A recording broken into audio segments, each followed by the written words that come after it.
Алла тағалам сендерді дейді аналарыңның ішінен шығарды, еш нәрсе білмейтін халде шығарды. Өте әлсіз. Сөйтті де Алла сендерге дейді ең үлкен неғметті айтып жатыр. Еститін құлақ берді, көретін көз берді, ойланатын ми берді дейді да. Сендерге шүкір етсеңдер дейді. Яғни біздің ақпаратты қабылдау мүшелеріміз құлақ, көз, ми. Осы үш мүше арқылы біз Құдайды танимыз. Осы тану арқылы жүрекпен сезініп, біз оны амалмен жасаймыз. Шүкіршілдік үш нәрсемен шығарасыздар. Біріншісі ол жүрек. Жүрекпен ол сезіну. Жаңаға сізге Алла тағала берген ақпараттық мүшелері бар ғой. Солардың бәрімен өткізіп жүрекке қондыру. Жүрекпен сезіну. Одан кейін тілмен.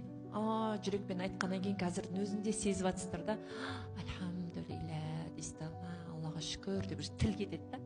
Одан кейінгі үшінші ол амал. Яғни сіз әйтеуір бір амал істейсіз. Мен білмеймін, біреулеріңіз Құран оқитын шығарсыздар, біреулеріңіз намаз оқитын шығарсыздар, садақа беретін шығарсыздар. Бірақ та сіз оны амалмен жасайсыз.